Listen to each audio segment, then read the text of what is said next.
그런데 이제 우리가 유방암에 계속 이제 위험 요인 이렇게 말씀드리는데요. 제가 그거를 한번 체크해 보려고 해서 갖고 와봤거든요. 한번 이제 다 같이 한번 체크해 보도록 할게요. 남자도 해당되나요? 요 위험 요인에는 남자는 이제 해당이 안 됩니다. 네. 네, 먼저 첫 번째 보시면은요. 지금 현재 40대 이후의 여성. 그리고 유방암 가족력이 있는 경우. 그리고 초경 연령이 14세 이전인 경우. 만 나이인가요? 네, 만 나이요. 그다음에 폐경 연령이 50세 이후인 경우. 그리고 만삭 분만을 한 번도 경험하지 않은 경우. 첫 만삭 분만이 35세 이후인 경우. 아유, 해당 사항 맞네. 이거. 그리고 모유 수유를 하지 않은 경우. 네. 그리고 체중이 63kg 이상. 혹은 비만 지수가 25 이상인 여성인 경우죠. 저는 한 2개 정도? 네, 2개 정도 있는 것 같아요. 전 3개. 40대 이후고 유방암 가족력이 있고 만삭 분만을 2번 했는데 36세, 37세 했거든요. 해당되는 거죠. 네. 3개. 이거 위험한 거예요. 근데 여기 이제 됐다고 해서 무조건 이거 유방암이다 이런 건 당연히 아니에요. 그러니까 이 위험 요인이라는 거는 최대한 피하려고 노력하는 게 중요하기 때문에 가령 이제 교정이 가능한 거 아까 말씀드렸듯이 뭐 비만이다. 이런 거는 이제 조금 살을 빼면서 교정을 하면 되고 그게 아니라 다른 데 해당이 되었다라고 하는 거는 내가 이런 위험 요인이 있기 때문에 조금 뭐 검진을 좀 자주 한다든지 이런 방법을 쓰시는 게 좋을 것 같습니다. 네. 모유 수유를 해야 되겠네요. 네, 그럼요. 그게 더 도움이 되는 거니까. 네. 근데 여기 위험 요인 중에 유방암 가족력이 있는 경우 이렇게 되어 있거든요.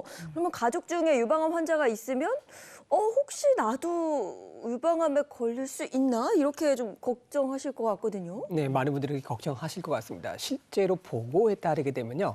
어머니, 딸, 친자매가 유방암에 걸렸을 경우 같은 가족인 여성이 일반 가족력이 없는 여성에 비해서 그 유방암에 걸릴 확률이 2배 정도나 높아진다고 합니다. 또 특히 유방암 발생 확률 같은 경우는 이 유방암 가족의 진단 수가 많을수록 높아지는 것으로 알려져 있습니다. 또 20대 이제 건강한 여성의 유방의 평생 위험도는요. 이제 가족력이 없는 경우에는 7.8%, 가족력이 1명 있을 때는 13.3%, 그리고 2명이 있을 때는 21.1%로 추정이 됩니다. 또 여기에 이제 유방암에 걸린 가족이 젊은 나이에 유방암 진단을 받았다. 이런 경우에는 발생 위험이 더 높아지게 되는데요. 예를 들어서 어머니가 만약에 60대 유방암을 진단받은 경우보다 이제 어머니가 40대 유방암을 진단을 받았다면 이 딸이 유방암에 걸릴 확률이 더 높아지는 것이죠. 자, 가족 중에 이 30, 40대 유방암을 진단받은 가족이 있다. 이런 경우가 있으시면 꼭 건강검진을 꼼꼼히 해보셔서 진단을 하시는 것이 좋겠습니다.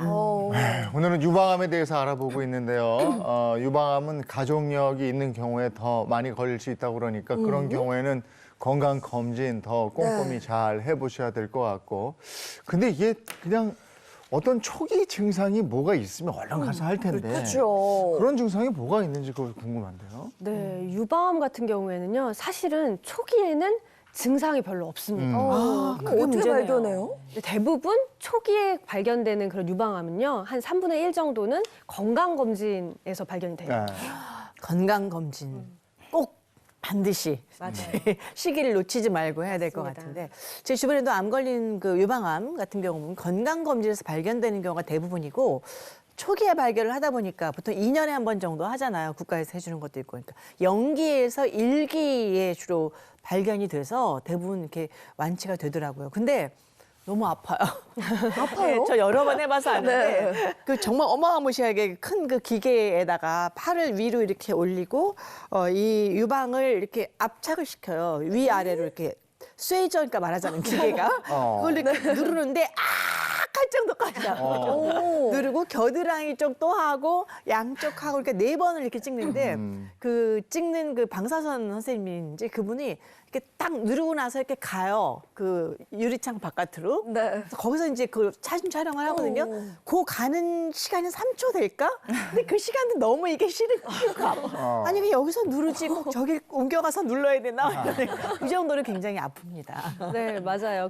우리나라는요, 만 40세 이상을 대상으로 해서 유방 촬영 수를 이렇게 이렇게 하고 있는데요. 네. 상당히 아픕니다, 진짜. 저도 이제 오른쪽 이제 유방 촬영하고 나면 다시 이제 왼쪽 촬영할 때 이거는 정말 너무 힘들다 이렇게 생각을 하는데요. 그만 이럴 때까지 하죠. 네, 맞아요. 그래서 사람들이 이거를 유방 촬영술 안 하고 그냥 유방 초음파만 하면 안 되냐 이렇게 말씀하시는 분이 맞아. 계십니다. 그랬으면 좋겠어요. 네, 근데 사실은요, 유방 촬영술이랑 유방 초음파는 같이 해야 되고 특히 치밀 유방인 경우는 더 그렇습니다. 근데 그게 왜 그러냐면 정확도가 차이가 있기 때문인데요. 우리가 유방 초음파를 하면 그냥 이제 사막에서 막 찾는 거예요. 근데 유방 촬영은 그래도 우리가 미세 석회화나 이런 걸 어디 이렇게 위치를 딱딱딱 이렇게 고기를 초음파로 딱 봤을 때 찾았을 때가 제일 이제 정확하게 할 수가 있는 거죠. 저도 치밀 유방에다가 석회화가 아주 조금 있는데 그게 뭐 잘하지는 않고 있다고. 네. 그래서 꼭 반드시 검사 철저하게 하라고 이야기를 하더라고요. 네. 네. 예인 씨도 검사해 보셨어요? 저는 안 해봤어요. 근데 오늘 처음에 이제 이야기를 하면서 검사를 받으러 가야겠다 이 마음을 먹고 있었는데 방금 그 리얼한 경험담을 들으니까 이거 안 가야 되나 뭐 이런 생각이 들기도 하네요. 근데 얘기를 들어보니까 남자들은 검사 자체가 안 되는 거네요, 그러면. 다른 그러네 방법이 진짜. 누를 수가 없잖아요. 뭐. 그러니까. 그렇죠. 근데 대부분 남자분들은 사실은 검진에서 발견되는 경우보다는 이제 만져서 명울이 있었다거나 이런 경우에 더 사실은 발견이 됩니다. 그러니까 저도 아까 드라마 말씀하셨는데 그 드라마에서 본 기억이 나서 네네. 어떻게 발견했지? 이렇게 지금 그 생각이 갑자기 네, 든 근데 거예요. 남자들은 건강검진에 그게 이렇게 포함이 안 돼 있 없죠. 안 되어 있습니다. 없죠. 그래서 사실은 자가 진단을 하다가 이제 발견이 되는 경우가 있는데 예. 그래서 제가 보면은요, 교과적으로 보면은 유방암은 사실은 자가 진단이 더 중요하긴 합니다. 그래서 이제 그 자가 진단에 대해서 한번 제가 설명을 한번 드려볼게요. 네. 먼저 이제 자가 진단을 할 때는요, 완경이 된 이후와 완경이 되기 전 이렇게 볼 수가 있는데요. 완경이 된 이후는 어느 때나 하셔도 상관이 없고 완경이 되기 전에는요, 이제 생리가 끝나고 나서 한 2일에서 7일 정도 사이가 가장 가슴이 이제 좀 말랑말랑할 때잖아요. 요때 하시는 겁니다. 그래서 검진하시는 방법은요, 먼저 시진이라고 해서 보는 겁니다. 사실 우리 샤워하고 나서 봐도 알아요? 그럼요. 샤워를 하고 보는 그거를 잘 하지 않잖아요, 사실은. 불편해서 안 봐요. 근데 이제 보면서 양쪽의 모양이 비대칭이 있는지 아니면 어딘가 함몰이 있었던 데가 있는지 유두 모양이 바뀐 건 없는지 보는 건데요. 지금 화면을 보시면 먼저 이렇게 정자세에서도 한번 보고 그리고 팔을 들고도 한번 보는 겁니다. 그리고 들고 나서 이렇게 이곳저곳 이렇게 들춰보면서도 문지르면서도 이렇게 관찰을 해보고 또 두 손을 가슴을 감싼 다음에 유두 중심으로도 잘 보는 겁니다. 뭐 만져지는 게 중요한가요? 아니면 통증 같은 것도 있을 수 있는 둘 다 중요합니다. 아, 근데 그래요? 대부분은 사실은 그러니까 굳이 그 둘 중에 말을 하자면 만져지는 게 더 중요하기는 한데요.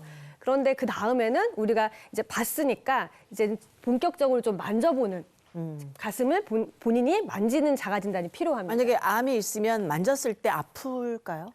아픈 것보다 사실 더 만져지는 게 많은데 아픈 경우는 대부분 염증이거나 이런 경우도 많이 있는데 가끔 아파요. 이렇게 어떤 부위가. 예, 그렇죠. 그런 데는 염증일 가능성이 높은데 그래도 암일 가능성을 배제할 수는 없는 거죠.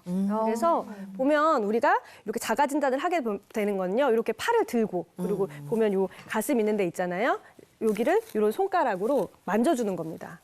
바깥쪽으로도 만져주고 위아래로도 지그재그로 만져주고 원을 그리면서도 만져주면서 이 손가락으로 느껴보는 거죠. 그래서 사실은 이렇게 해서 진단이 돼서 오는 경우들이 굉장히 많이 있습니다. 살살 만져봤을 때 멍울이 느껴지면 네. 뭔가 결절이나 이런 게 느껴지는 경우가 있는 거죠. 부부 사이가 좋으면 암 진단을 빨리 한다는 얘기도 있더라고요. 그럴 수 있죠. 그것도 있습니다. 어, 그래요? 진짜요? 진짜로 있습니다. 농담이 아니고. 네, 남편분이 뭐가 만져져가지고 본인은 이제 모르다가 그렇게 얘기를 하시는 분들이 진짜 실제로 봤습니다. 그럼 진짜 딱 만지면 느낌 같은 게 확 오나요, 실제로? 약간 콩알처럼 이렇게 작을 경우에는 콩알처럼 이렇게 만져지는 경우도 있고요. 사실은 이제 유두나 이런 데서 약간 피가 섞인 분비물 같은 게 보이는 경우도 사실 있고 또 어딘가 푹 이렇게 함몰돼서 보이는 경우도 있고 네. 유두나 이런데 습진이 잘 생기는 경우도 있습니다. 이런 것도 다 유방암의 징후라고 볼 수가 있습니다. 근데 보통 이제 멍울이나 뭔가 이렇게 만져져서 느낌이 나서 병원을 찾은 경우 유방암 몇 기 정도 되는지가 가장 궁금해요. 왜냐면 초기가 무증상이라고 하셔서 멍울이 느껴질 정도면 꽤 진행된 상황이 아닌가, 좀 늦은 게 아닌가 걱정이 되거든요. 근데 사실 유방에서 만져지는 멍울의 한 80% 정도는 이 양성 종양, 즉 이제 물혹이기 때문에 유방암과는 이제 관련이 없습니다.